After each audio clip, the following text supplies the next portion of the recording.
I now give the floor to Her Excellency Maria Malmer Stenergard, Minister for Foreign Affairs of Sweden. Je remercie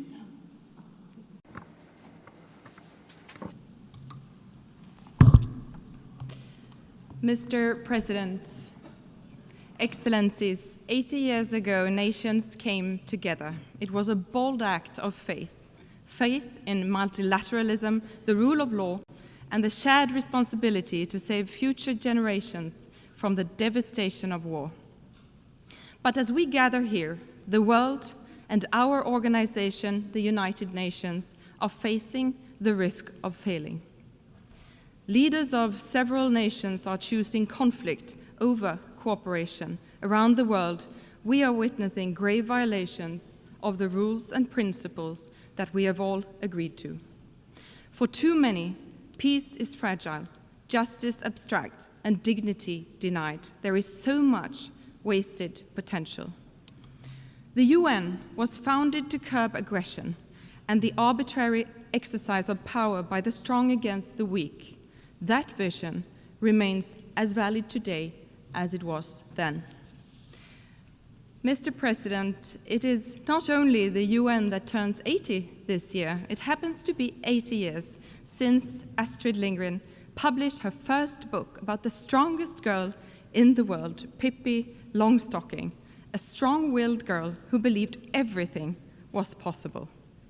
Pippi has inspired generations of children, especially girls, to believe that strength and independence are not confined by expectation or tradition. I have never tried that before, so I should definitely be able to do it. Although not a direct quote, it captures the spirit of Pippi. Let us use the coincidence of anniversaries as a reminder that even in the face of unprecedented challenges, we must approach the impossible with boldness and resolve. Mr. President, Sweden is a committed defender of international humanitarian law, principles that safeguard human dignity even in the darkest of times, and they must be upheld without exception. We cannot be deterred by a few states' disregard for our charter. This is our time to act and to defend these fundamental rules and principles for us and for future generations. We need an efficient UN that defends the right of every state, big or small, to uphold its sovereignty, territorial integrity, and political independence. We need a strong UN that helps member states deliver on their commitments to respect, protect, and promote the human rights of every individual. And we need a focused UN. The UN must remain true to its core, securing peace, advancing human rights, driving sustainable development, and providing humanitarian relief. Mr. President, as a steadfast partner and major donor to the United Nations, Sweden remains committed to addressing global development challenges and to humanitarian efforts to provide protection and life-saving assistance. Sweden is also a strong supporter of UN peacekeeping and peace-building efforts. We actively take part in the Peacebuilding Commission. We chair the Liberia configuration, and we have contributed substantially to the Peacebuilding Fund since its creation. The Security Council must evolve to better reflect today's global realities. Sweden supports a balanced expansion of the Security Council by adding permanent and non-permanent seats, including African countries. We need to act together based on our shared principles and common goals. These include our commitments under the Pact for the Future adopted last year. Looking ahead, we will seek a candidate for the next UN Secretary General who leads the way and builds on important reform initiatives. And let me be clear, Sweden's choice is always merit-based. But isn't it strange that for 80 years, no woman has been elected, especially if the selection is based on merit? Mr. President, in a world in which armed conflicts are multiplying, we must not allow injustice to go unpunished. Accountability is critical to uphold our international rules-based order. The integrity, independence, and impartiality of our international legal system, including the International Court of Justice and the International Criminal Court, must be protected. When I think of accountability, I think of little Angelina. You have probably seen the picture of her celebrating her 2nd birthday next to a giant teddy bear. Angelina never got to celebrate her 3rd birthday. She was born during Russia's war, and she died from a Russian missile. Little Angelina and her mother were killed in one of Russia's deadliest attacks on Ukraine in Kiev in August this year. The only one saved from the rubble was her giant teddy bear. Russia's war of aggression against Ukraine is a blatant violation of the very foundation of this organization. A permanent member of the Security Council has brutally invaded another UN member state. This cannot be tolerated. Holding Russia accountable is essential for all of us to deter further aggression and to preserve the global order. From the very outset, Ukraine has sought a just and lasting peace based on international law, including the UN Charter. Sweden remains unwavering in its support of Ukraine's sovereignty and territorial integrity. Mr. President, on October 7, 2023, Hamas carried out the worst mass murder of Jews since the Holocaust. Men, women, and children were brutally murdered and kidnapped by Hamas terrorists. And when the music faded at the Nova Festival, so did the lives of young, peace-loving people. They were raped, killed, and taken hostage. It was truly a painful reminder of how dark the world can be. The hostages are being held in appalling conditions by Hamas. More pressure must be put on Hamas to immediately release them, and Hamas must never have a place in the future governance of Palestine.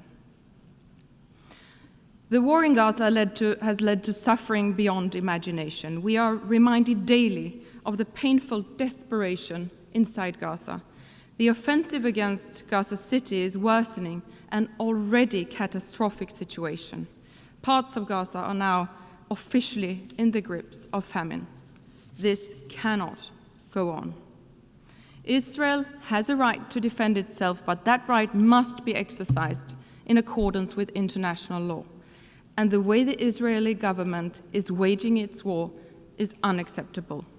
The UN and other humanitarian actors must be allowed to work safely in all parts of Gaza.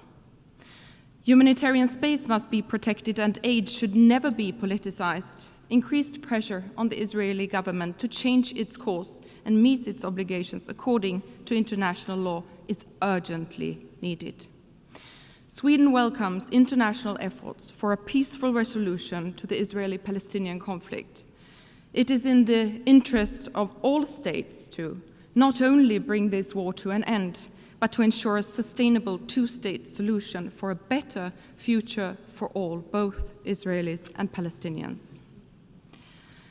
Mr. President, the situation in Sudan is deeply alarming. It is the largest humanitarian crisis in the world and not given enough attention.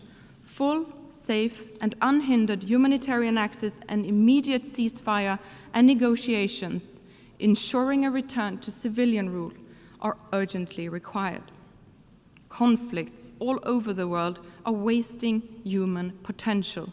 Every conflict tears families apart, disrupts education, and silences voices. The cost is immeasurable. Mr. President, authoritarian regimes challenge democracy, rule of law, and gender equality. Sadly, resistance against women's and girls' rights is on the rise. Sweden is honored to serve as President of the UN Executive Board this year.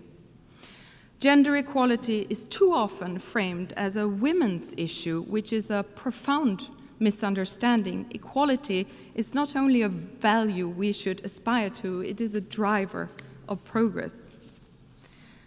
Strengthening women's and girls' rights is not only the right thing to do, but also the smart thing to do, because we know that where women prosper, societies prosper. Equal access to education, work and resources transforms communities. Economically empowered women invest more in their families, leading to better health, education, and overall quality in life for future generations. Societies that include women in peace building are more likely to enjoy sustainable peace. We must stand firm against those who seek to roll back freedoms. We must push back the pushback. Everyone has the right to live safely and freely, regardless of gender, religion or beliefs, skin color, or whom they love. Sweden will always defend the equal rights and dignity of every human being.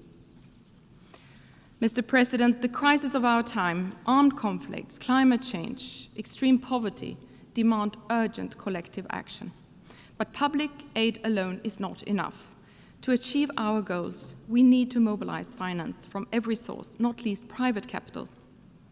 We must use synergies between development cooperation and trade to meet growing needs and lay the foundation for economic growth and entrepreneurship.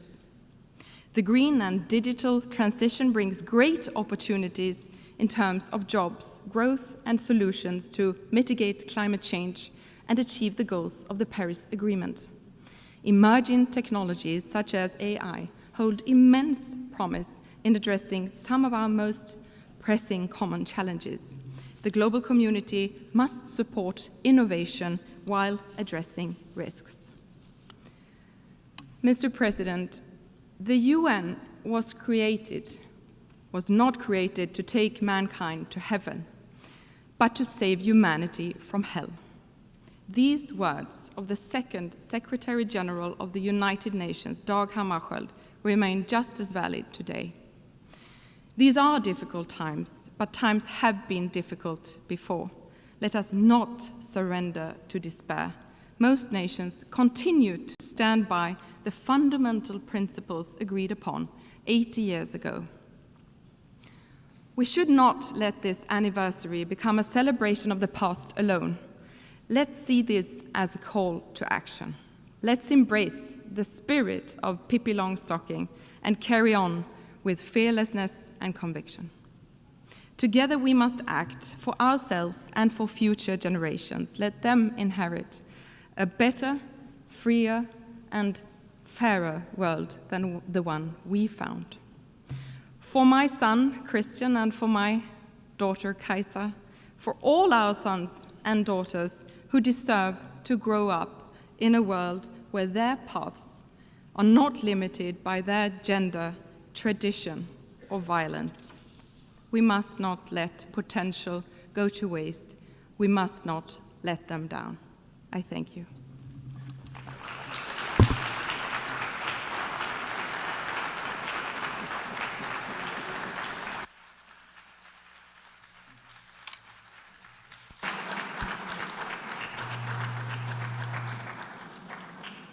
Je remercie la ministre. I thank the Minister of Foreign Affairs of Sweden.